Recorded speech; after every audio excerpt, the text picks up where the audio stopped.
Άρα ξέρεις το account, δεν ψάχνουμε. Ναι. Πάρα πολύ ωραία.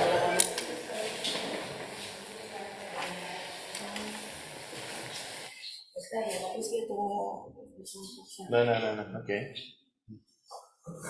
You have the connection to the team? Yeah. Okay. So it's right, and this seek is whatever. No, it's jumping out of the speech now. Indian and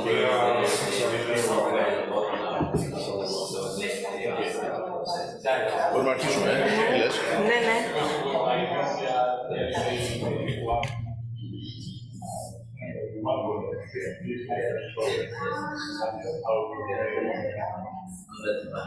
It's also more than everything.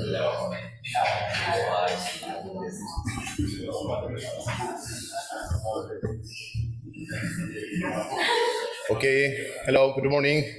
We can start. Hello everyone, I'm Nektarios, Chrysoulakis, Nek, from 4th. I'm chairing. Sorry, too strong. It's okay? Yeah. Yeah, of course. Okay, and together with my co-chairs, Evgenia, Karametzoglou and Evangelos Gerasopoulos from NOAA, I would like to welcome all of you in this session of Urban Action Group. And I can see faces, familiar faces, and people that have joined the last year Urban Action Group in Athens, but I can see new faces also. So if you have prepared a list here, so we can circulate a list, so you can just put your name and contact details just to enrich the database and participants of this Urban Action Group. Okay, so there was a nice picture from yesterday, from last year, and you see that we have almost 35 persons participating, and put some objectives, some activities for last year, for example, to identify and approach city networks and stakeholders and get them involved in EuroGEO and EuroGEO, bridge the gap between service solution providers and citizen stakeholders, identify and prioritize hot topics like climate change for both adaptation and mitigation, resilience, disasters, energy, health, culture, etc.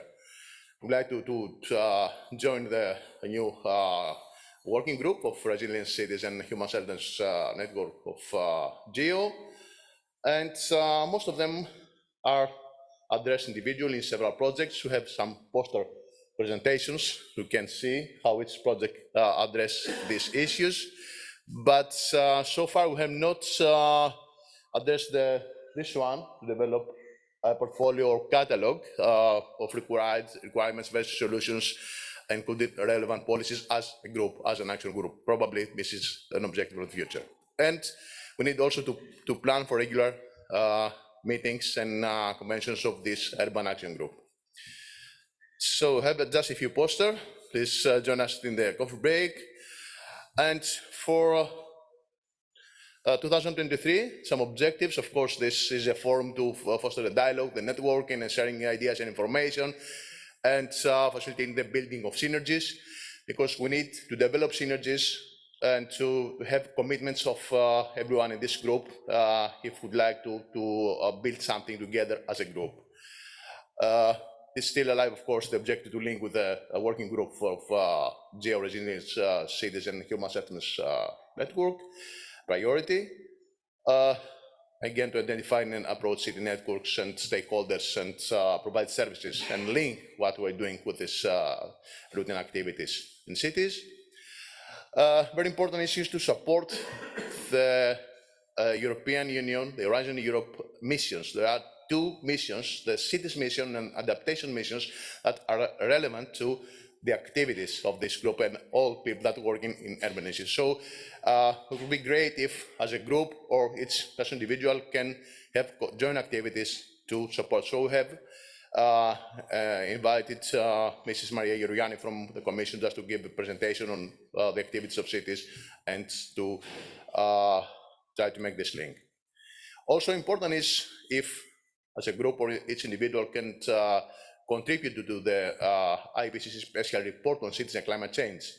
You know that we have the cycle of the seven assessment report of the IPCC, and the first special report will be on cities and climate change. And I think this is very important special report for this community, for the urban community, and the potential of Earth preservation is high. So we may consider this. And finally, we have to plan some joint activities as a group. And last but not least, to support the GRC reporting for the ministerial brief for the J Week to be held in November. And I think that you have all seen these forms sent by the organizers, and try to address these questions. This is table 1 and 3, which is related to speakers. For example, to give some feedback of how national activities can support EuroGEO, or how our activities in this group is contribute to the Geo Post 25 strategy, which is, of course, as we have seen this report, focusing on Earth intelligence, and what does exactly Earth intelligence means for our community.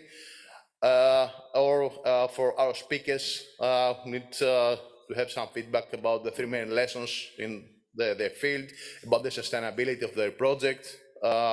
And I don't mean also financial sustainability always, but also sustainability in general, and how this link with the EuroGEO governance. And about communication, of course, and sharing information about the discussion of this group. So this is the agenda, more or less. We have planned actually 5 presentations. Unfortunately, we have a problem with the presentation of ICLEI because Dr. Puriaseli is sick. It is not possible to give this presentation, but we have all other speakers. And just to recall that this session is recorded, so please just pick the microphone. And we have maximum 15 minutes each speaker. And also I'd like to remind that the presentation will be available on the website after this meeting. So if you would like to modify your slides and put something that can be published, please do it. But please include an IPR statement in the last slide, for example, the CC by 4 Creative Commons or something similar. So thank you very much, and I will immediately give the floor to Martyn Clark for the first presentation.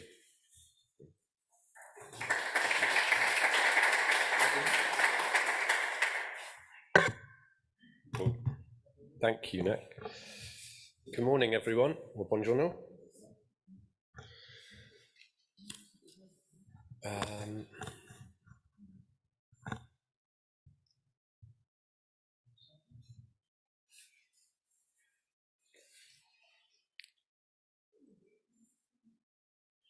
Okay, nice to see everybody. So my name's Martyn Clark. I'm the Urban Resilience Coordinator at the GEO Secretariat, and I think I'm losing my voice from all of the shouting in the castle last night. So this is my first time to Bolzano, my first EuroGEO appearance, as I'm a reasonably new member of the GEO Secretariat team in Geneva. I'm one of the 4 coordinators, Urban Resilience Coordinator, so trying to essentially link lots of work program activities that have a focus on urban, either directly or indirectly, and also try and communicate the mission of GEO sort of outside of the organization, specifically at cities. My background is, I'm an urban planner by trade, and I came to GEO, and I'll be actually very honest about this, I'd never heard of GEO before I took the job with GEO, but I was very familiar with a lot of the data and the tools that the group has under its umbrella, and I spent best part of sort of 2 decades almost working with cities, training, capacity building, various parts of the world, lots of time in sub-Saharan Africa, South Asia, and of course Europe, using some of the data and tools that we all are trying to develop and promote. So I come at this issue, or this subject matter, if you like, from the perspective of a practitioner.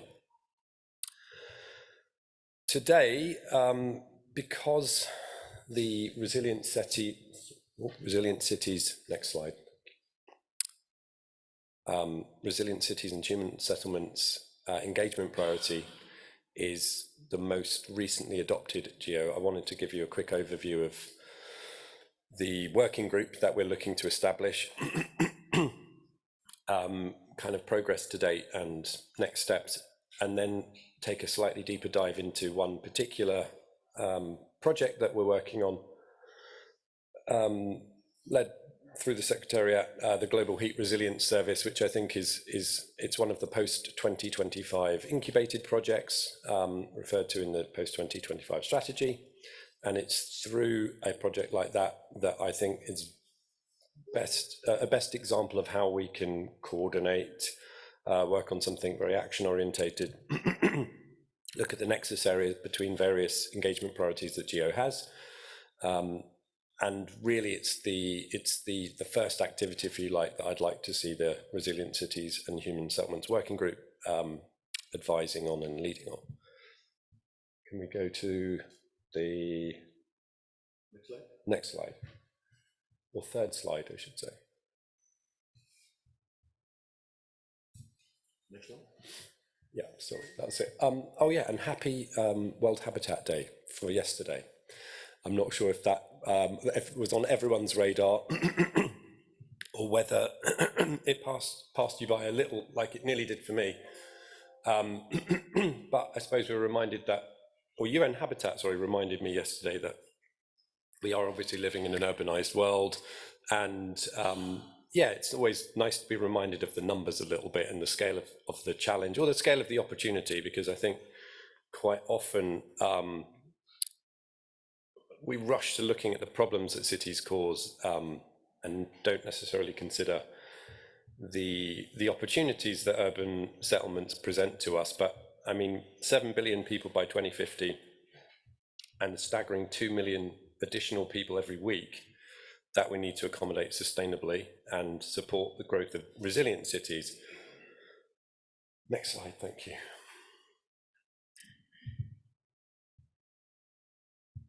So, as I said before, as a kind of urban practitioner, I always think about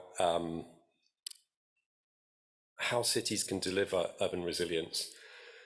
And really what we're trying to show here is that there are a range of factors that influence how sustainable or how resilient a city or an urban settlement can be. And just to give a reminder of, I suppose, how I'm looking or interpreting urban resilience is it's the capacity of a city's systems, businesses, institutions and communities and individuals to survive, adapt and grow, no matter what chronic stresses and acute shocks they experience. Now, there are a range of actors and a range of institutions that are ultimately responsible for guiding how sustainable and resilient cities are, and there are a range of influences that determine how sustainable and resilient things like urban services are that support that resilience. Data and information is but one of those inputs, if you like, to ensuring our cities are more resilient. And that's obviously where the bulk of GEO's offer, if you like, lays. But there are a range of other reasons why just data on its own isn't going to guarantee urban resilience. That said, data and information underpins all these other influences, how much investment a city is able to attract, the level of skill or capacity that those working on planning and managing cities actually have, the level of coordination that we could expect, as well as influencing things like laws, policies and regulations. So data is kind of the cornerstone, if you like, the bedrock of urban resilience. And for that fact, I think GEO, through its work programme and through the regional GEOs and the work of some of its partners, very well placed to be able to inform urban resilience, not least because although we have a dedicated SDG 11 on cities, something like 60 or 70% of the SDG targets in some way relate to cities and urban settlements. And sort of baked into that is also the fact that we need Earth observations, spatial data, to be able to measure and guide progress towards some of those targets. Next slide, thank you. So where are we now? As I said before, it's the most recent of the of GEO's engagement priorities. So 2 to 3 years ago, the wheels were set in motion, if you like, through UN Habitat requesting assistance from GEO to establish an engagement priority around urban. And there's a few steps that have followed since then in terms of having that formally adopted through GEO's governance, the drafting of an engagement plan, the hiring of an urban resilience coordinator, myself, and then looking forward to a couple of steps, which I'll go into a bit more detail presently, to how we call for nominations for members to that group, and then really turn the engagement plan into more of an action-orientated plan or terms of reference for the working group.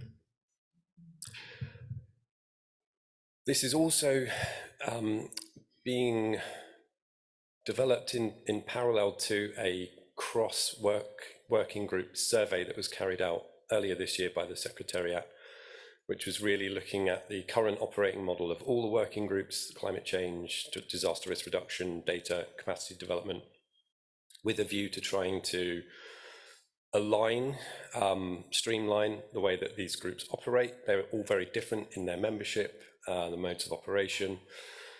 So there was a series of recommendations that came out of the survey we conducted with the current working group members and members of different work programme activities, which basically pointed at 4 or 5 recommendations that were adopted by the programme board to look at the modes of operation, try and standardise the terms of reference for all these working groups, review the membership, or provide a process for reviewing the membership, and developing some kind of standing meetings on joint working group collaboration and coordination.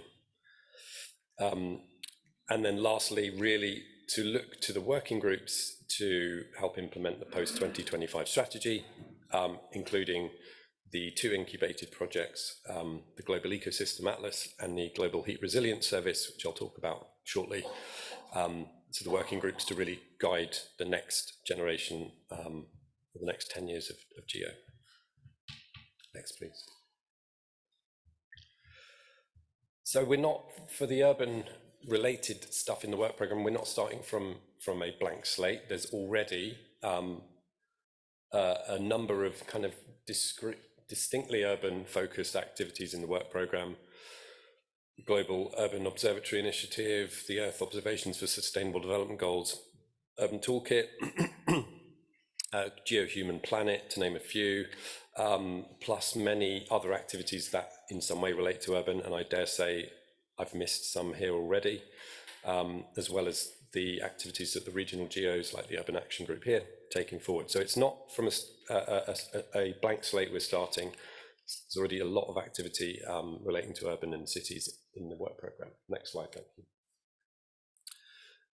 And so what does the engagement plan say in terms of what the Resilient Cities and Human Settlements Working Group should be doing? I mean, essentially it's trying to match the supply with the demand of Earth observations as they relate to human settlements, which I suppose is kind of stating the obvious in a way. And then there are a number of, I'd say, priority areas in which the engagement plan sets out how this group should operate. The most important to me anyway is really, and as Nek has already mentioned before, is how we better engage and put cities at the centre of the conversation around what types of urban related Earth observation data and tools that we need, and how cities can be involved in the design and development of those. There are a number of others that they're all quite generic at this level, and really the task now is to try and translate the what do we want to do into the how do we actually do that. So things like helping implement and monitor the new urban agenda. Look for collaboration across the different GEO work programme activities, support the regional GEOs, all fairly generic things which need now detailing and articulating into a sort of plan of how we do this. Next slide, thank you. So through the survey that was conducted for the working group, we had some reasonable insight in how we might go about doing some of these things. Also through a lot of the conversations I've had with organizations like city networks, and in some cases cities themselves, or development partners working and supporting cities. There's a few other ideas kind of coming to the surface that we'd now like to translate into an action plan. So, as I said, really, first and foremost is to open up the membership of the working group to those who are actually representing the voice of cities. So that could be the city networks, the C40 cities, the resilient cities, the ICLEs of the world. Make sure that they're at the table when we're discussing how GEO can best meet their needs. Making sure that the products, the tools, the data that is being produced is relevant to cities. Again, that may sound very obvious, but I think we need to ensure that not only are we present at the kind of global and regional events where policy is set in terms of how we guide sustainable urbanization, but we could also work harder to ensure that cities can understand the links to and the contributions they can make to some of these global goals, and really thinking about how we link not just evidence to policy, but beyond that, from policy to investment and action. And then some more kind of shape around how the working group would actually operate itself. These were all suggestions coming through the survey that we should try and keep the size optimum, whatever that means, in order to ensure that the group is effective and is actively working on action-orientated deliverables and outputs. There's coordination across regional GEOs, GEOs, other working groups, and also consider some kind of onboarding of members relevant to the cause in which the working group is guiding. So the next steps, and this is true across all of our working groups at the Secretariat, is to implement the recommendations from the survey. The first output, if you like, from those recommendations was to convene a coordination meeting or a session where all of the working groups come together to discuss common issues, and that will take place at GEO Week in Cape Town in November. So perhaps we'll see some of you there. The whole of the Secretariat team will be there at that time. More specifically on the resilient city side, we've begun long listing, and then we'll open a call for membership to ensure that we've got some of the folks from the logos you see on the screen present. In many ways, we've already begun engaging with some of these groups through what I think is going to be the first task for the working group, and that's to guide the development of the Global Heat Resilience Service. Next. So I'll just spend a few minutes now, if I have a few minutes. Yeah, 2 minutes. Just giving you a quick pitch on what the Global Heat Resilience Service is. Some of you have seen this before. As I said, it's one of the post-2025 incubated projects that has come about through a series of workshops where we looked for nexus areas across the GEO work programme, areas in which we felt GEO could make a really decent contribution to understanding global issues. And really this service is designed, it's a city-focused initiative that would generate data and insight to help cities understand health risks from extreme heat, and then to act on those and mitigate those risks. Thanks, thank you. I mean, in a very quick nutshell, I shouldn't maybe have to remind people why heat resilience. We've had one of the hottest summers on record in the Northern Hemisphere, certainly. In fact, the last 2 summers. So it's a persistent issue. We live in a warming planet. It's only going to get worse, and cities is where you find concentration of exposure to that hazard. Next, thank you. And we also see of all of the climate-related hazards and natural disasters, exposure to extreme heat is where exposure is concentrated, particularly for younger age groups and the elderly, most vulnerable, the urban poor, people living in substandard accommodation with poor access to green space and open space. So a very pertinent and pressing issue. And I mean, Europe, to be fair, has borne the brunt of it, certainly this summer and the summer before, with many tens of thousands of preventable heat-related deaths. Next slide, thanks. So this is as I said, a particularly urban challenge, because that's in urban areas is where we find the concentration of population exposed to a variety of climate hazards, but extreme heat in particular. Asia and Africa, where you find the biggest numbers in terms of the size of the cities, but also the numbers of people exposed to extremely hot days. And also these are the parts of the world that are arguably least able to cope in terms of having access to decent risk knowledge and solutions which they may then be able to employ to mitigate the risk from extreme heat. So this concept is literally at a concept stage where we have an outline for what this service could be and should be, a suggested number of inputs on the data side, things like meteorological and climate models, exposure mapping of where people, infrastructure and other assets are in relation to those hazards, some community-based mapping of heat and social vulnerability, noting that it's not always possible to, well, essentially you need to understand people's experience with heat in order to really round out your risk knowledge, and then the wealth of socioeconomic and public health data that already exists. And this would be brought together in some kind of platform that hosts the data, allows cities to interrogate their own levels of risk and the reasons for that risk, and then going beyond just identifying the problem in terms of who's exposed, but looking at some of the solutions that cities can use to mitigate those risks. It's going to require a lot of engagement with cities, co-design of the service with cities, and partnerships from various sectors, international agencies, private sector, community-based organizations, city networks, and will necessarily have to go beyond just providing data, but we anticipate some capacity building, technical support in terms of building the capacity of cities to get the most out of the platform and the service. Next slide, thanks. So just very briefly, this is the kind of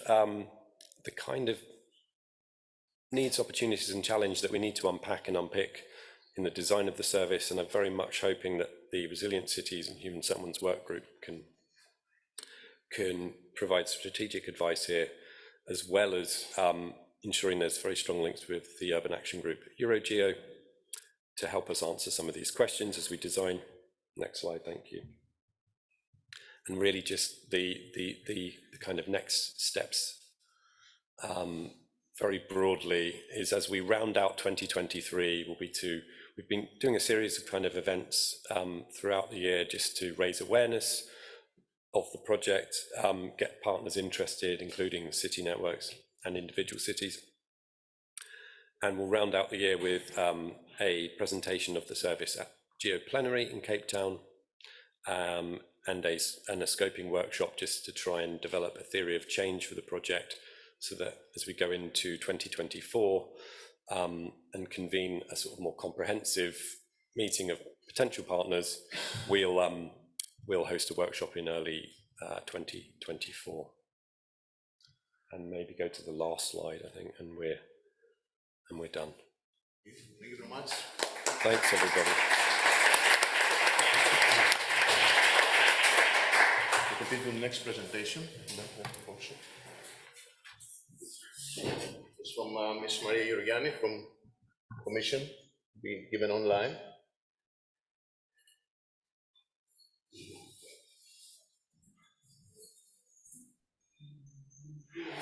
Yes. Yes. Good morning, Nektarios. Good morning to all, and many thanks for this invitation to this very valuable and timely event. Are you projecting my presentation, Nick?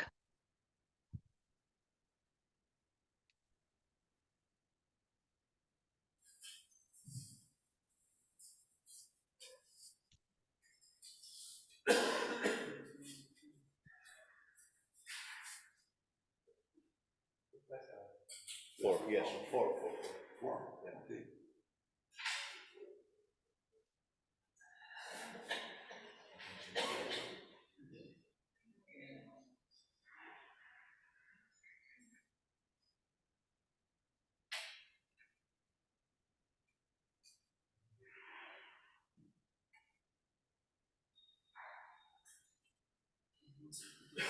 Okay. Okay, so I'm going to update you on the climate neutral and smart cities mission. I'm sorry, I hear my voice 2 times. Is it okay that you hear me well? Yes, please There go is ahead. no return of a sound. Please go ahead. It's okay. Okay.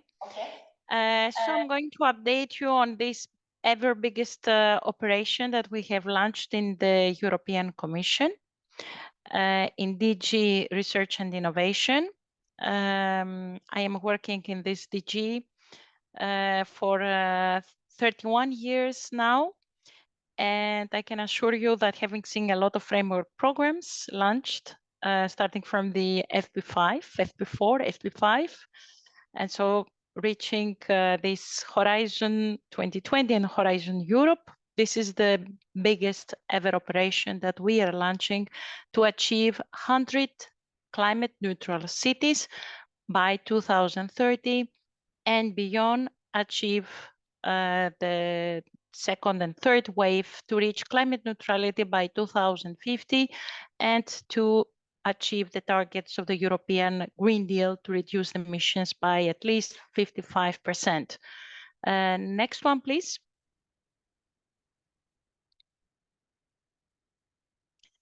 So we have launched an expression call for interest. There is 2 years ago, and we received 377 applications. We reviewed all of them with the help of independent experts also, and we selected 100 cities from the European Union and 12 from associated countries to Horizon Europe. So the first climate, the 100 climate neutral cities to be by 2030 are working on their climate city contracts. And these cities will act as experimentation laboratories, living labs, to show the way for the climate neutrality journey for the rest of the cities to become climate neutral by 2050. Next one, please. You see that these 100 cities which were selected, and they represent 12%, a very good percentage of the EU population. And also, so here you see the 100 selected cities from which member states, and also you see the associated countries. So you see that there are 12 cities from associated countries to Horizon Europe participating in this operation. Next one, please. So what are, just to very briefly inform you, the main elements of this mission is that we have a really holistic and cross-sectoral approach. Having said that, is that this is not only the operation of DG RTD, but it's the whole European Commission and all the general directorates dealing with urban issues and cities that are sitting together in the mission board of experts, and where we are co-designing and co-implementing the city's mission. And also we are discussing and launching together the work program, Horizon Europe work program, to implement the mission. So it's a co-creation, really co-creation and really cross-sectoral, first of all, across the Commission, and we encourage that this model is applied also at regional and national level. Having said that, we are very much looking forward to cross-sectoral cooperation, for instance, at national level across ministries dealing with urban and city-related issues. So these 100 cities and 12, they are helped, they are supported by a Horizon 2020 project, Net Zero Cities. And this Horizon 2020 project is being called now Mission, Net Zero Cities Mission Platform. You can find all announcements and next competitions, next work program calls under Horizon Europe, under the Net Zero Cities portal. I'm going to share all this information with Nektarios to share it with you, and there you can find all the open calls. And of course, you can access this mission platform. Is a knowledge platform where you can find all existing EU initiatives, EU calls, EU programs that are supporting and funding cities. And of course, you have access to the solutions. All cities have access to this, to the existing solutions, to EU funding, because this mission has the purpose, the aim, not to leave and to forget and to leave anyone behind this operation. So this, for the 100 cities, this mission platform provides technical support, provides financial advice, provides regulatory advice, so how to overcome regulatory obstacles and where to seek information on other EU funded programs, on other EU initiatives, create synergies with other cities, create synergies with other European programs, national programs, and regional programs. And of course, is advising and supporting the first 100 cities to create, to co-design with their citizens. Citizens engagement is at the heart of the European mission, but also, as I said, the cross-sectoral approach, the holistic approach, multi-stakeholders approach, so all actors concerned. So these climate city contracts are not really contracts, but they are the commitment of the mayor or of the main representative of the mayor to commit on a climate action plan, an investment strategy, and on city governance and citizens engagement. And this commitment is a long-term commitment, and we have received, for your information, the first 12 climate city contracts have been submitted, or commitments have been submitted to the European Commission. There was a review process still undergoing, and we are about to announce the first cities which might receive the label of climate neutral. So with these cities, let's say that their commitment to become climate neutral cities has been recognized. So they have reached fully detailed climate city contracts and fully detailed commitments to climate action. The mission label, a lot of you will be asking what will help. This, of course, gives more visibility to these cities to participate, to open the door to other regional, private development projects, and to European projects, of course. Next one, please. So the cities which presented their 12 climate city contracts have been these contracts, these action plans have been reviewed and are still under a review process. But as I said, results to be announced very, very soon with a press release, first of all, and then with possibly an award ceremony. So these commitments, as I said, include an action plan, an investment plan. And of course, this city's mission departs on different points because other cities are more advanced in their climate action plans, others are less advanced, but that's why we are starting with the first cohort of cities preparing their climate city contracts, and there is a second cohort that we are very much looking forward to see them submitting their climate city contracts by the next cutoff date is mid-October. Next one, please.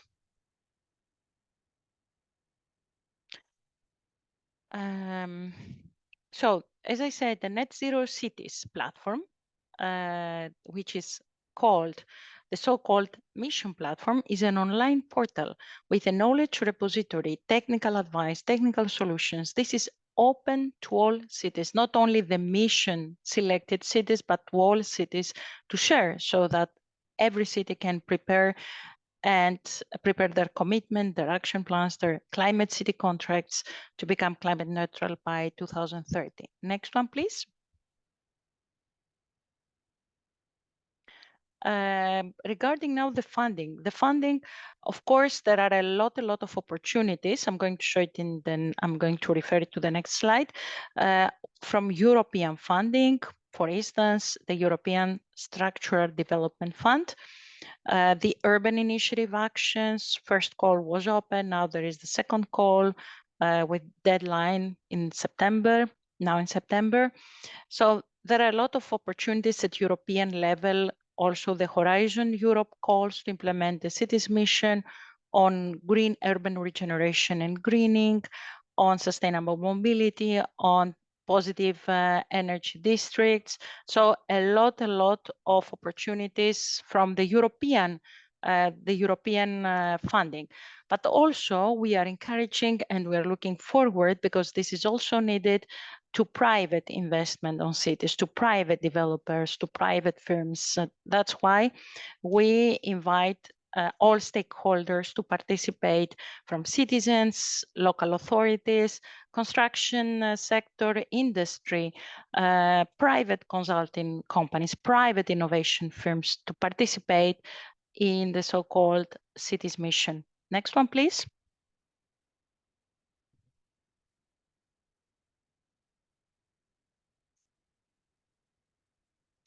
Okay, thank you. And so I think I mentioned all that already, that the Horizon Europe calls, there are several calls which you can see under Horizon Europe mission calls. As simple as that. I'm going to send to Nektarios all these sites, but also you can see on the Net Zero Cities portal.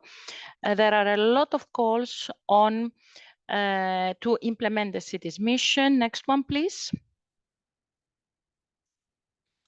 I mentioned all that, the positive energy district, urban greening, renaturing for urban regeneration, resilience. Next one, please. Everything towards climate neutrality. The online portal of the city's mission.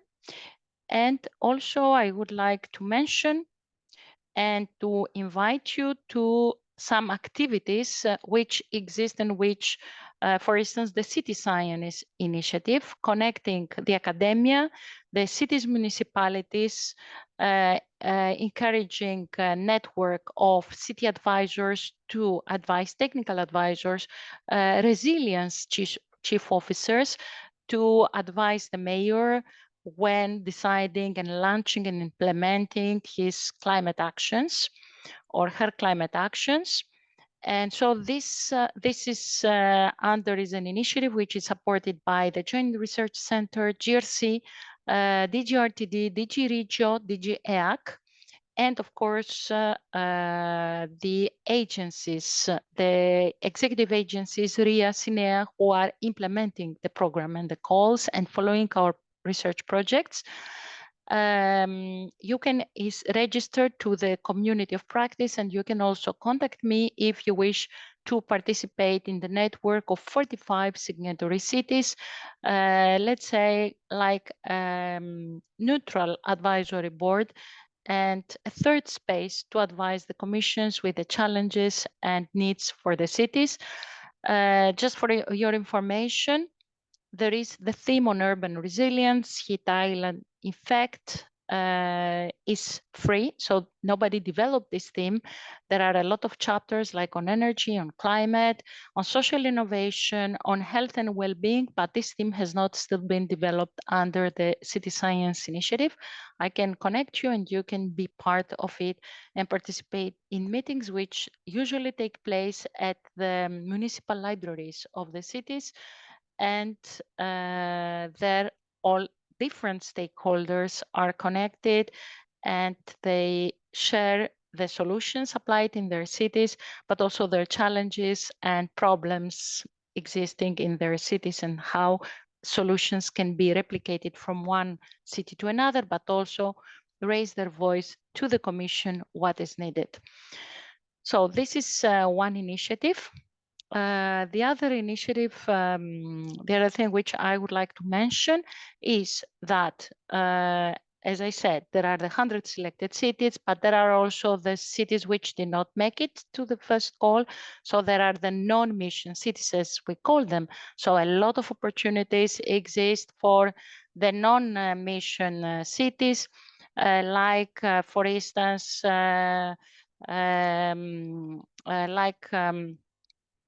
like for instance, under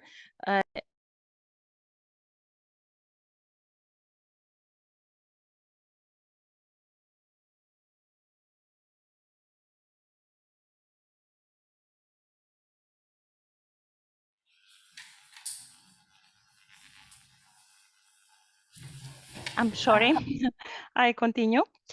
So, as I said, under the Net Zero Cities, the platform, you can find all the opportunities existing for the non-mission cities, like pilot calls.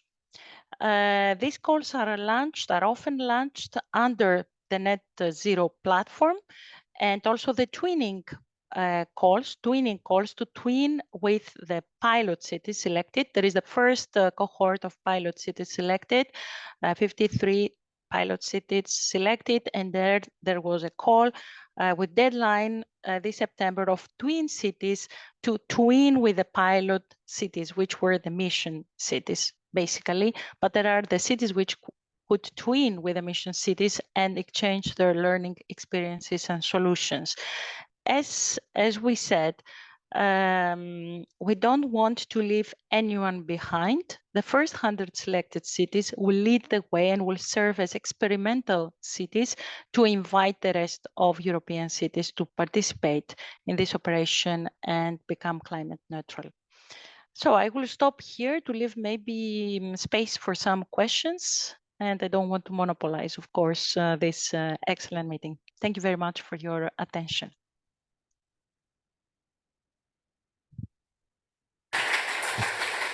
Okay, thank you very much, Maria. And probably you can provide some clarifications of questions in the round table and discussion we have at the half an hour from now. So I can give the floor to Stefan Fritz and Nuri Castel to present us the project. So, yes. Hello, good morning. For studies. Yes.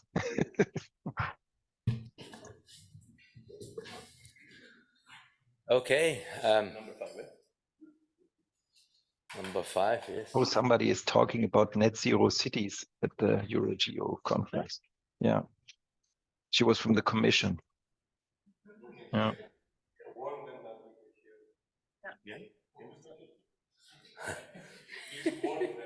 We can hear you, by the way. Yes, you were in the meeting with Ghazal and Ali and me, right? Yeah, where Ghazal said that positive is sorry, monitored we can heavily hear you. now. You're talking in our session. Can you please stop? Yeah, it's Okay. Yeah, now you're muted, thanks. Okay. It's a real pleasure to be here with you. My name is Stefan Fritz. I'm from the International Institute for Applied Systems Analysis, and I will be presenting this together with Nuria Castel from NILU.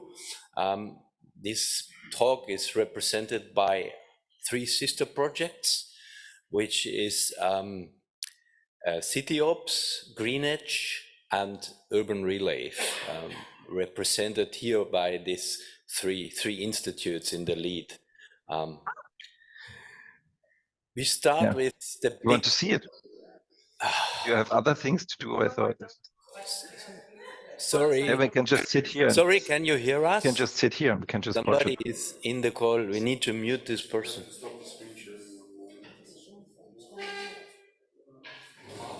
Maybe you can mute Zoom. Yeah, I want to stop the screen share.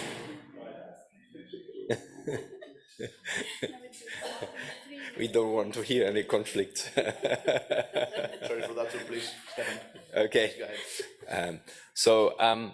The question is, what is really citizen science? And citizen science has really a long history. You can go back to the 19th century, around 1900s. There was the famous Christmas bird count, and people, instead of shooting birds, they were asked to count birds. But in the meantime, citizen science has really evolved a lot.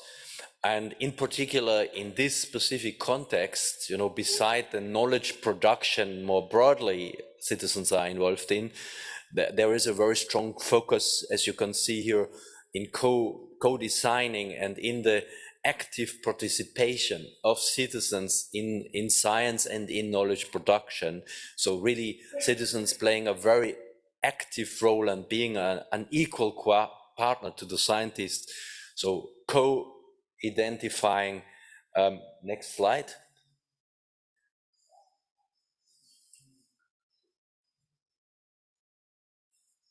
So co-identifying research questions.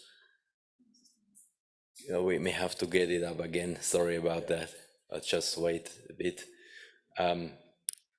So yeah, the co-identification of research question is a big one. Next slide. Thank you. Co-designing plays a really important role.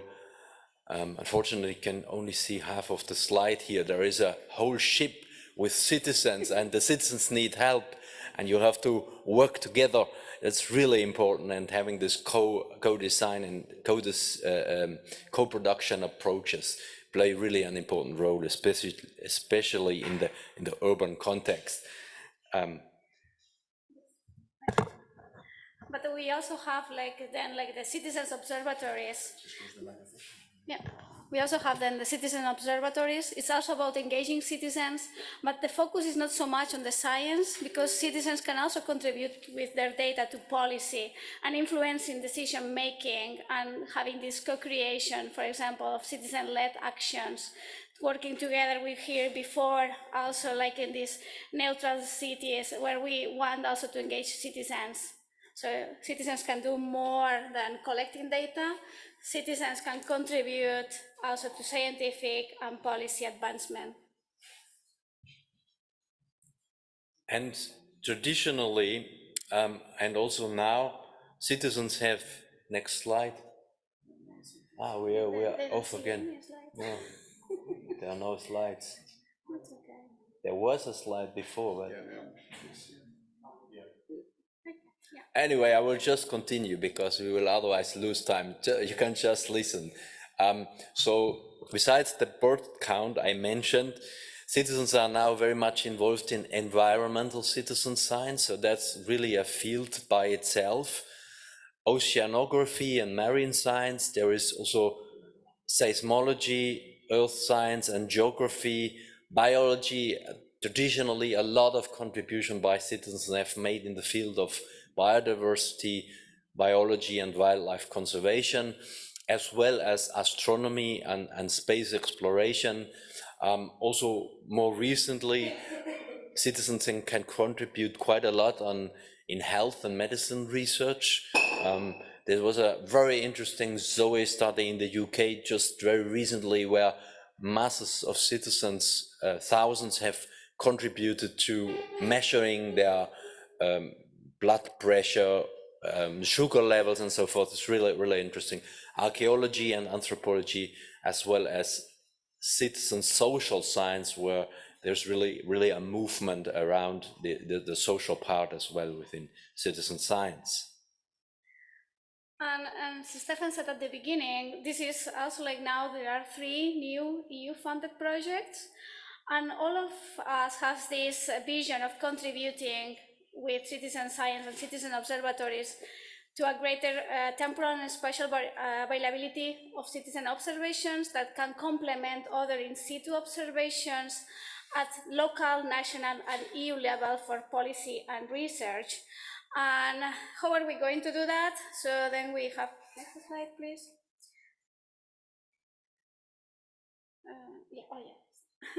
So then, like, what are we going to, it's a little bit cut also, like the images, I don't know why, but that's okay. So we are going now to introduce you to these three new EU projects. City Ops is the one I'm coordinating. The main focus is on building citizens observatories for air quality. Okay. The main focus is on using citizens observatories for air quality. And in order to do that, we will be using these sensor systems that can collect data. And then there's like ones that you can have static, but also mobile and wearables where people can carry themselves. And also not on the shelf sensors that you can buy, but also engage citizens in building their own sensors and have this agency. The data, when validated, can contribute also with other data as official monitoring. And you can see here in the pictures that official monitoring stations, for example, in one city, we might have 2, 3 of them, while when engaging citizens, we can really have much more data, like, for example, expand these 3, that's in Kristiansand, it's the south of Norway, expanded to have like 50 sensors monitoring in their houses of residents, and also like we had like 20 bikes going around collecting data. When this data is validated, it can really contribute to have this, you don't see it, it's a black box now, but it's a high resolution air quality maps.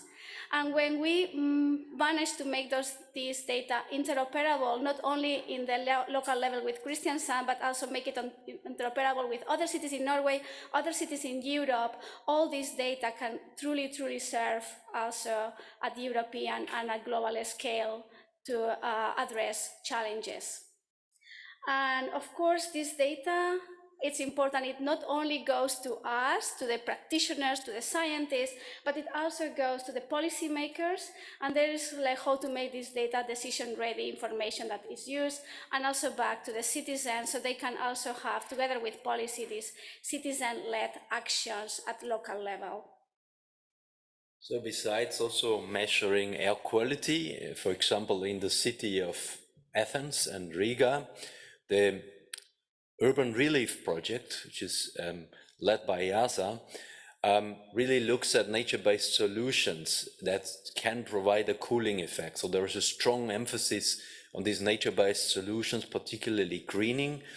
And we focus additionally also to this very important thing of thermal comfort. So this relates a lot to the previous presentation we've heard on understanding how people are affected, how their health is affected, how comfortable they feel, and how this changes through space in the cities. As we know, also vulnerable groups in particular are many times much more exposed to urban heat islands than more wealthy people. More wealthy people tend to live much more in greener areas. And that's why we want to also increase the amount of green space and want to contribute to existing tree registries. So trees do play and will play a much more important role in the future in trying to cool essentially cities. And then that's very pixelated, but that's okay. We had another project, Green Gauge, also focusing on the sustainable mobility, that where it's also very important, sustainable mobility in the sense of also contributing to air pollution and climate change. Here they will also have use of sensors and imagery to know how the people move within the city, how the cars, and also use this data to provide data that urban planners can use to build more resilient cities. These pictures are unfortunately a little bit computer edit. Some AI tool went over this. I don't know why. Sorry about that. Yeah. I just pressed. What can we do now? Yes. Of course, there are still a lot of challenges around citizen science. One important one is being also the acceptability and the quality, so that cities can really, accept this new data stream from citizens. The amount of data is also always a challenge, but besides that, there is still a lack of metadata. Standards are not established. In general, interoperability and accessibility of citizen observatories are not there, and data is stored in different multiple databases. Also, there is a lack of common semantics.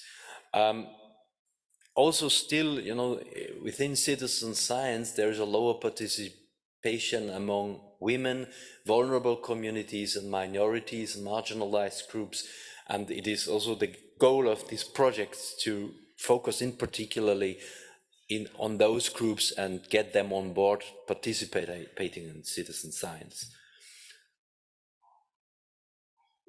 Yes, and we think that also what we've seen before, making this real link to citizens and understanding the needs of citizens, there is a very strong link to the urban resilience working group and to GEO as such, and citizen science has big potential contributing to GEO by extending the spatial coverage, by validating some data, some remote sensing products, also by building more local capacity, and also in particular to raise more public awareness and engagement around what satellites can do, what GEO can do, and as already said, to really foster this dialogue and collaboration between the public, scientific organizations, governments, in order to really reach a more integrated approach. So we see a huge potential with citizen science and citizens observatories to contribute to GEO, adding this source of environmental information that can complement in situ data. Also, like having this important, if we want to have this data into the geospace, we really need to increase interoperability and accessibility of citizen science data, and that's something we will be working in these 3 projects and leveraging the power of citizen science and citizens observatory for urban resilience. So thank you very much for your attention.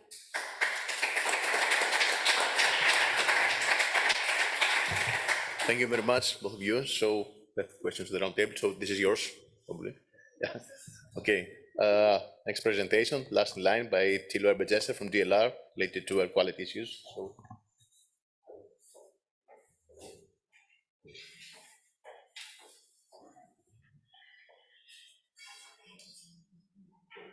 Yeah, thank you. Thank you very much, Nick, for the invitation, and welcome everybody. Yeah, I'd like to present you a quick overview on DLR's activities on global urban monitoring in the first part of the presentation, and in the second part I would like to emphasize the need in combining Earth observation data with modeling to address the issue of environmental health risk assessment. Now, I'll be rather short on this, but we see really a lot of operating satellite missions in space. These are just the ESA developed ones, and we see science missions, Copernicus missions, and meteorological missions, and this is a vast amount of data, and our major objective, now I hope this works.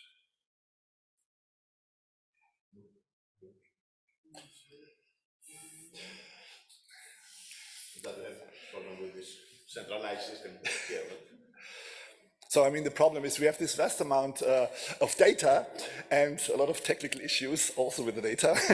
And now what we need to do is to reduce the amount of complexity of all this data and provide and really translate this vast amount of information and data into information that is really needed by local authorities and by to support the implementation of policies and international programs. I think that's the key issue. Like implementing GEO and finally realizing and the challenging sustainable development goals of the United Nations. And now it would be better to have it with slides. I mean, I can talk for hours, but you will all fall asleep.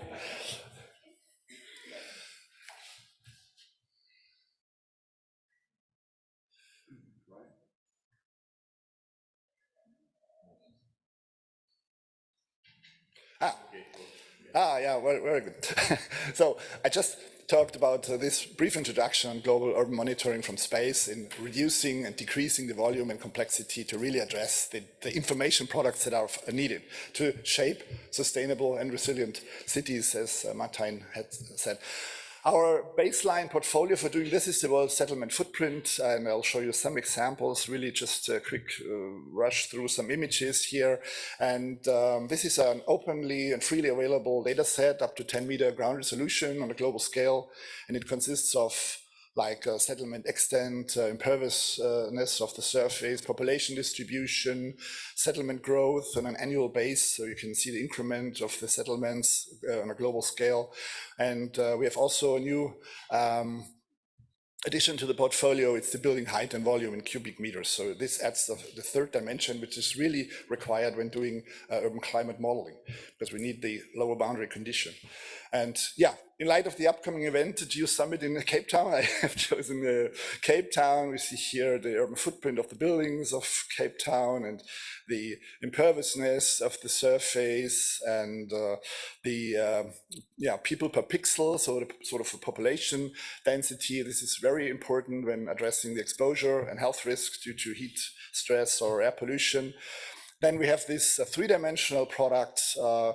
You see really this very well developed product here for Tokyo and New York, and this high variability in the building volume actually. And so it was the first worldwide 3D mapping of built environment that we published with Thomas Esch in the lead. We have also this settlement increment year by year from 85 on. Here it's shown Cairo and the Nile Delta, and therefore we processed the entire Landsat archive up to 7 million scenes together with Google Earth engine. And well, we can use this data then to do, well, a consistent global analysis of settlement and population growth with respect to the SDG 11 3.1. And so we can also disentangle the income country level and throughout the years and see which countries develop in a more sustainable manner and in a more less sustainable manner over the years. So we can see also the transformation, like from a lower middle income country to upper middle income country for China and also India. So to add a further dimension, when we talk about environmental health risks on a global scale, is the air pollution, and we see here the global human footprint of air pollution. It's a NO2 mean from 2007 and to 2019, which was compiled from daily global overpasses of the METOPGOM2 meteorological instrument, and we see NO2 as a short-lived tracer for anthropogenic pollution. And clearly in red and to black colors stick out the hotspots, the megacities and industrialized areas. And of course we can use the multi-temporal component of this data to retrieve NO2 trends, pollution trends that we've presented at the JUICY conference organized by NIC this year. And so we see, like, for the megacities on the one hand side and left hand side, megacities in lower middle income countries that have an increase in pollution of up to 70% per year. And on the right hand side, we see cities from high income countries which have a reduction in air pollution, so improvement of the air. And we've packed all these purely Earth observation-based data records into Nektarios pilot some years ago to fuse this information. It's a global service where you can select any area of interest, and then on the fly, we retrieve from the data records with a web processing service, records of the air pollution development over the years. So it's a fusion of world settlement footprint data, atmospheric composition data to finally derive information that is needed. Is the total health burden. I mean, that's the quantity we are interested in finally. And now this brings me to the second part of the presentation, and I will really emphasize the need for an integrated assessment of urban climate and health risks. I mean, a lot of attention is paid to heat stress, or others work a lot on NO2 effects on the health, but we cannot select what we are exposed to. We're exposed to multiple environmental stressors in our daily exposome, the environment we are living in. So we have this combined effects of several stressors that affects our organism depending on age, activity, genetic deposition. And this results in a stimulus response and health endpoints defined by a spectrum of various diseases, unfortunately.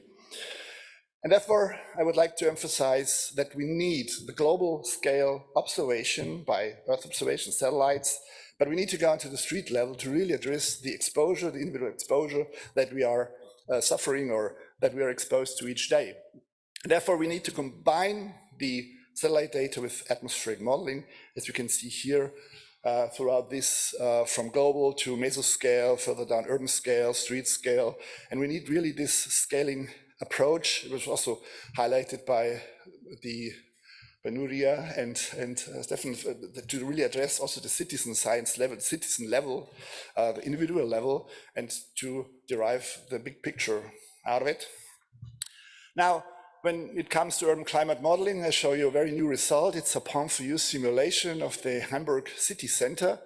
It's the NO2 pollution resulting from road traffic, and it's done in a minute time resolution, in a 5 by 5 meter spatial resolution. And point-for-use is really has been developed over the last 10 years in a German research project involving all institutes in Germany mainly. And it's a building and turbulence resolving large eddy simulation model for entire cities. And the new thing about it is also, and this is what we're working on DLR now, it's nested into the coupled chemistry climate model MECON-N, which results from the ECA massive family. So we can really do climate scenarios, embed urban climate modeling in large-scale atmospheric predictions up to 2100 or 2200. And this is realized by the supercomputing center and collaboration of DLR with LRZ. And yeah, just to briefly have a look at this urban climate model, it's the cutting-edge community model, including all relevant processes that we are aware of when concerning urban surfaces, chemistry, radiation impact, also interfaces between vegetation, soil, groundwater. And just to show you some quick examples, this is modeling for the whole city of Munich at 5 by 5 meters. And we see here the emissions from each car in Munich around the ring. Here we can see the ring road. And all these individual emissions really result in this big plume. So the individual emissions are linked with the urban canopy layer, the urban boundary layer, the mesoscale circulation. So we get this urban plume, which can be measured by satellites like Tropomi and also by aircraft. And we can also take a look at hotspots. Like this is the most polluted city in Germany, unfortunately, the Landshuter Allee in Munich. And so we can really do detailed studies here on NO2 and heat stress levels along this road. And we can also resolve this resuspension and recirculation effects in the street canyon very well up to the urban boundary layer. When it comes to heat stress, a continuation of what Martyn said, I think that's very important. Often when it comes to Earth observation, we discuss the land surface temperature. What we actually need is the air temperature that is measured by meteorological instruments But finally, we need the thermal stress. I mean, this is really important, and you have also said it, that this is much different, though the heat the people are really perceiving is much different than the air temperature. This is measured in some, artificial climate in these meteorological stations. So therefore, we need this fine-scale modeling, and also here a 1 by 1 meter resolution modeling of the UTCI, and where we can really see the large variability in this small area. It's 1,000 by 1,000 meters, and you can see here on the right-hand side the large variability of the UTCI, whether you have like a shaded backyard or a street on the east side, on the west side. So for exposure analysis, we need this information. And with respect to citizen science, citizen observatories, we also have done a study combining Earth observation data with indoor extremes, and we can see that this works very well. So a lot of citizen science data has gone into this 200 measurement devices to have really these indoor extremes during a heat wave, where a lot of people, like 10%, are exposed to. We need, as an input for the models, high resolution surface models, like from WorldView, and we also need data from Earth observation about cities, urban green space. So this is the official catastrophe for Munich, but we see that the actual green space is much more variable, and a lot more trees are there. So we need the Earth observation data of the urban green space to really do the proper modeling of the urban heat resilience. And finally, we have built, now I conclude, several pilots based on this Earth observation-based data within the E-Shape project that was coordinated by Armin. So pollution, health risk, profiling in the urban environment, a pilot that was coordinated by Evangelos Karasopoulos, and there we have built in a co-design process with users air pollution health risk pilots, like for the Munich metropolitan area, with several quantities related, like aggregated risks from all these individual stressors. And we also contributed to this platform of health surveillance air quality pilot that was coordinated by NOAA, by Evangelos, to showcase studies around the world.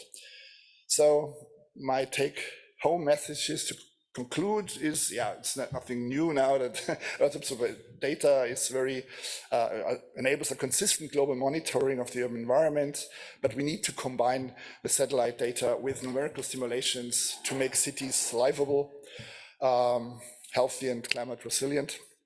And therefore we need to combine really good models, urban climate models, with Earth observation data. There's a strong need for this integrated assessments of climate change and health risks in urban areas. We need to further develop the tools and user-driven services in the context of EuroGEO that have been launched in E-Shape. And I think, we might be happy to contribute to GEO's urban heat and health incubator here. And we are striving for a continued uptake in science, planning, and economy with all these partners, and to bring GEO and EuroGEO to them. And I would like to thank you for your attention.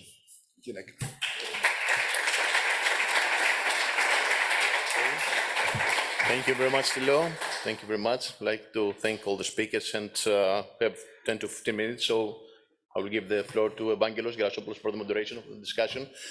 But if any one of you had not put the name here, just please complete your details in order to have the main list. Thank you. Evangelos.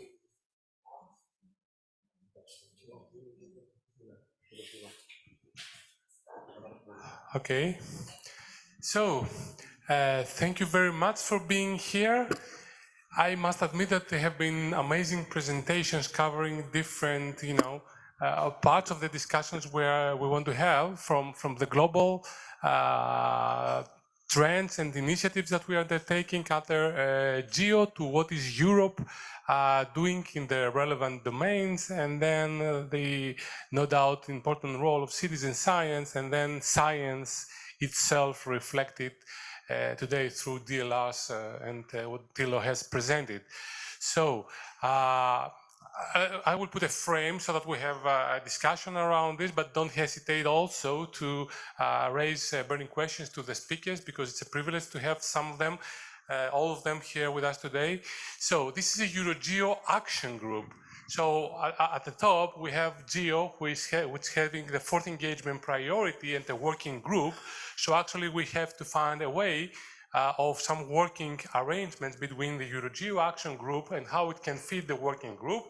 And at the other edge of the world, we are having the cities, because actually what we are discussing here needs to be implemented in the cities, and we want to find the right means, the right frames that our results can really reach the cities. It's okay that we discuss about, means to collect the needs, means for us to have the solutions, but to the point that these go down to the city level and get implemented, there is a big distance, and we need to discuss and address this as well. We saw that from Maria, that tell you that these frames is absolutely amazing opportunities to do that, because it's the only way to process, to reach cities and say that, okay guys, you have this obligation, you want to become climate neutral, you want to become resilient, we have these tools for you to achieve the goal. So it's a nice way to start this discussion. And then I go back to yesterday's discussion that probably national coordination mechanisms can be the interface to reach cities at the local level and, exchange information between the big picture, EuroGEO and GEO, with the cities at the end of the day. So within this frame, let's have a discussion here, and I will start from the bottom, the cities itself. So I think we have together with us here a representative from the Covenant of Mayors, if I'm right? Albano Kona. So I would like to put you on the spot, and sorry for this, but I would like 2 minutes from you to say what would cities expect from a group like that and from GEO and from Earth observation in overall. Thank you very much, Evangelos. Actually, I am a former Covenant of Mayors policy coordinator. I am Albano Kona. I am a scientific officer at the Joint Research Center in the European Commission, and actually I am supporting EuroGEO regional nodes. So it's good. Actually, I look forward to move from cities, from Covenant of Mayors into Earth observation science, because what we have cities that are really engaged in becoming climate neutral, but their data, it's crap, their data, unfortunately for the bad wording, but what they need is data, what they need is infrastructure. So I'm very happy to see here a very active group on providing data and infrastructure to cities, to local officers, to enable them to monitor the data and then to do a proper strategy to then reach climate neutrality. So I would like to understand, I have a question for you now. How do we become active in these working groups? How are you going to shape these, the thematics in the working groups? Yeah, I think I could answer, but the best person to answer would be Martyn, I guess. So you just pass the mic there. I'll start. You can round it off. I mean, the simplest way is, as I mentioned before, for the kind of secretariat level working groups is through a call for members, so that we ensure we have organisations like the Global Covenant of Mayors invited to join the group, and therefore sitting next to the science and research institutions that are doing lots of this amazing work, like we saw from DLO and DLR there. I think the other thing I think then there's probably another stage that Evangelos is alluding to, where it goes beyond just making GEO and its data and tools and product visible to actually moving towards an implementation piece. But I think it's impossible for us to reach out to individual cities without the help of representative organizations to actually extend that reach. So I think there's kind of like come to the table, the visibility of everything that GEO does, and then there's the co-design piece that we heard about, where you're actually shaping the design of some of these tools and data so that they actually match the needs of those working in cities, as opposed to us telling you what we think you need, if that makes sense. Excellent. So actually we have the first 2 steps. Step 1, there's going to be a survey launched by the GEO Secretariat asking for needs and requirements and stuff like that. So all the networks will be contacted in individual cities, and they have to be active in filling this in. Step number 2 is that the networks are highly wanted to be represented in the working group and put their lens, in the way that we're having the discussion and trying to make progress. This is number 3. Then I would turn to Maria. If Maria, are you still with us? Because I talked about the frames. It is very important that those people behind the frames are aware of the potential of Earth observation, and actually they trigger their partners when they submit proposals to reference or make use of Earth observation. So I would ask Maria, are you with us? Can you hear us?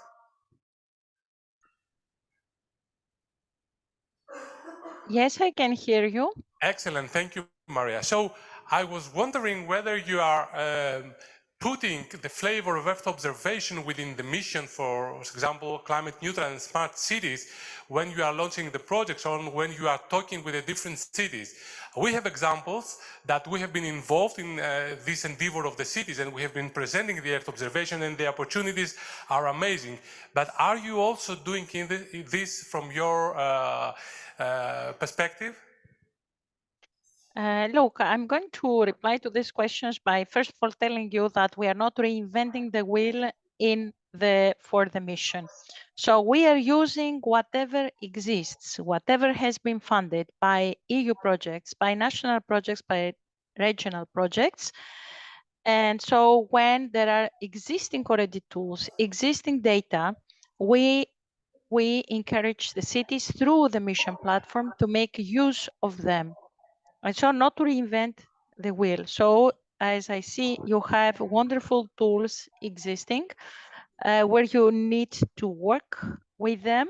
There are several opportunities because I understand that so data is needed for the cities. This is also a common requirement for the City Science Initiative, connecting cities with academia and with private sector. So I would suggest 2 ways for you. One is for sure to join the City Science Initiative, create a whole chapter on under City Science Initiative, because this is exactly where you can raise your voice, where you can create network synergies, suggest priorities to the Commission. And also the second opportunity exists under the Horizon calls for the implementation of the mission, but also under the calls that the Net Zero platform is financing, again supported by the European Commission and Horizon Europe. And these are on the pilot cities calls, and which addresses the mission cities, but there are also the twin cities program. This is learning program, exchanging experience with the pilot cities to increase impact, to increase also participation. So that would be your second entry. For that, I wish to say that the next call for twinning cities, twinning with the pilot mission cities, will open in early spring 2024. And also, I would like to mention another opportunity under the regional development, because I heard the word infrastructures for cities. You know that under the urban innovative actions, innovations also are funded by EuroGEO and by the European Regional Development Fund, which is, again, it's to ensure the transfer of knowledge and to test innovations. So I think you are entering in this. This is your third entry point related to the infrastructures. The last call for the urban innovative actions was closed, but there is a new call coming up. I can connect you with the officer because we are working, as I said, the mission, the city's mission is not an operation run just by RTD. We are connected, all the DGs, we are sitting around the table, we're exchanging the information, and we are trying to work cross-sectorial and to be informed on the calls that each one of the general directorates has. So I'm going for the infrastructures to connect you also with my colleague, Pia Laurila. Excellent. Okay, thank you, Maria. That has been very straight and informative reply. You want to add something? can I also say something? You have an opportunity also to be updated on the city's mission, latest updates, but also to raise all the questions during the European Week of Cities and Regions, which is taking place next week. And I would encourage you, I'm going to send you the 3 sessions to quickly register. First session is on the city's mission. This takes place on Tuesday in the Square Convention Center. I'm going to send all the details at 2:30. So it's 1 hour and a half. It's totally interactive. You can raise all the questions, you can create synergies, and you can be updated. This is the first chance. Second chance is on 12th of October, Thursday, is the City Science Initiative. You have then the chance to meet with the City Science Initiative stakeholders and with the 45 signatory cities of the CSI, with all the officers, EuroGEO, PL, Aurila, for instance, GRC. This takes place 9:30 on Thursday in Brussels, again, Square Convention Center. And third opportunity is the Historic Cities meeting, also very interesting to connect with them. It's a very big cluster to renovate cities, historical city centers, who I'm sure they will be very interested in the tools that you already have. This takes place on 12th of October, and the CSI takes place on 11th of October, 9:30. I'm going to send this information. Okay. Really very big opportunities for you to connect and to discuss. Good, thank you. I think you have enlightened some of the pathways that we could use in order to raise awareness about Earth observation. It's not just all data. I mean, it doesn't necessarily mean that the cities know exactly about Earth observation. And I would also like to stress out that in the calls that are coming out under the missions, in most of the cases, there is a requirement to connect directly to the community of practices of the missions. And maybe us, as EuroGEO Action Group, should do that a little bit more officially and pass, spread the word of Earth observation in these communities of practice, both in the smart cities and neutral cities, but also in the climate adaptation, which is very urban relevant. So maybe this is another way to promote our work and engagement. Okay, I'll stop it here and I pass the word to Mark. Wants to comment.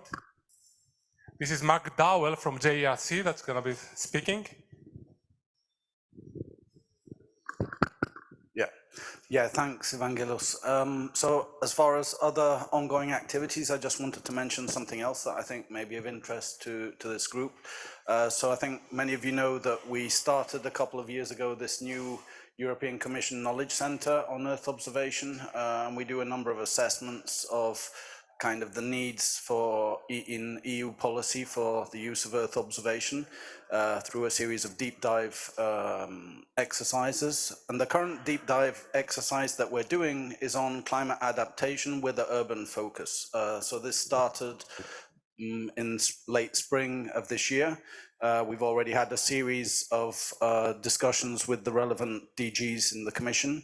We have 5 DGs who are proposing use cases on this. So DG ENV, DG EuroGEO, DG IMPA, DG Mare, and who am I forgetting? IMPA, okay, 5. Klima, of course. And so we're starting to develop these use cases. There are actually some colleagues in the room that are involved in supporting us in this exercise.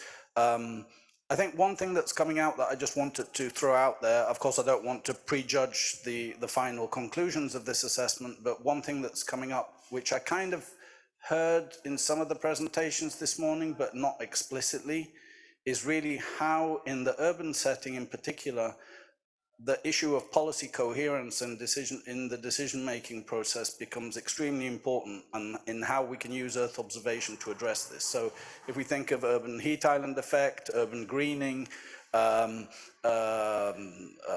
quality, water resource management, all of these things are interlinked with each other so that when we speak to the policy DGs, they're saying, you know, this is what we want you to focus on, but we're also interested in this and how this affects it. So I can imagine if that's true at the EU level in EU policy, it's even more true at the level of the city planners and things like this. So I think that's something we should bear in mind, is that we are the purveyors of objective data and information, which should be used together in a comprehensive way to address kind of these policy coherence type issues.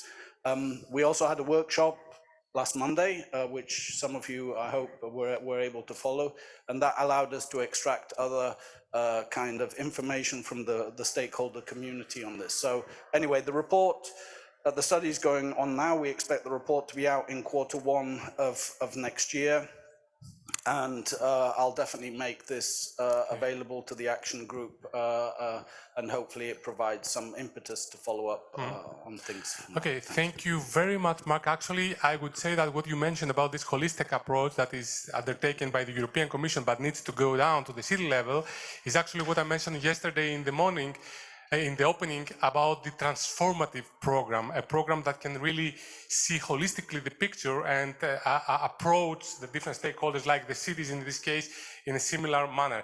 So I think maybe this is the next big action for this group, to do this mapping, the mapping of all those opportunities, the phrasing and the wording that we need to be using in order to approach them, and the means in order to approach them in this way that you also mentioned, and pass this message and this roadmap to the whole community, urban relevant community within EuroGEO, and start, you know, implementing this type of approach. And I think the next steps will come through the participation of the cities in the groups, and etc., etc.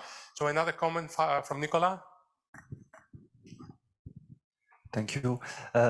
On my side, I'm always a bit skeptical on the capability of the cities to absorb the data and the model and what we are able to provide as a tool in their operational workflow. Some cities have some competence, GIS competence, inside the metropolitan area. Sometimes they have an agency of urbanism, but many cities are relying on third-party consultancy companies, for example, to provide such services. And I was asking myself if there would be some kind of classification of maturity or capabilities of this or that city to onboard directly our services, and how big is the gap? Absolutely right, and very practical. Two replies. The first reply also, I don't know who mentioned, one of our tools is co-design, and we know it very well from ESAPE. So if the whole process is run by the concept of co-design, these aspects should be discussed somehow, okay, and find tailored solutions. There was a recent call of proposals when this was taken into account, and cities were asked, do you want to come on top and have a solution, and we help you do a training? And Maria also talked about training opportunities in the infrastructure, etc., etc. And this was the case. There were other cities that they really had these dependencies on companies building the GIS platforms, etc., but they just could go under a subcontract and try to make use of this interoperable solution that we plan to be, you know, producing throughout EuroGEO and stuff. So I think in this context, you are absolutely right, but there are ways to resolve. I think we are done with time. I don't know if there are any burning questions, or coffee is more burning than that. All in all, we would like to thank you on behalf of our co-chairs. I don't know, Nektarios, if you want to close the session. Just to close, just to remind that there are some posters of the urban session in the foyer 1, 2, 3, yes. And we report one slide with the main points and key points and the conclusion of the session tomorrow, the plenary, and if Evgenia will give this report. So I would like to thank again all of you for participating, and I think that this group is start becoming more active, and there are much more opportunities, as I said before. Thank you very much. So,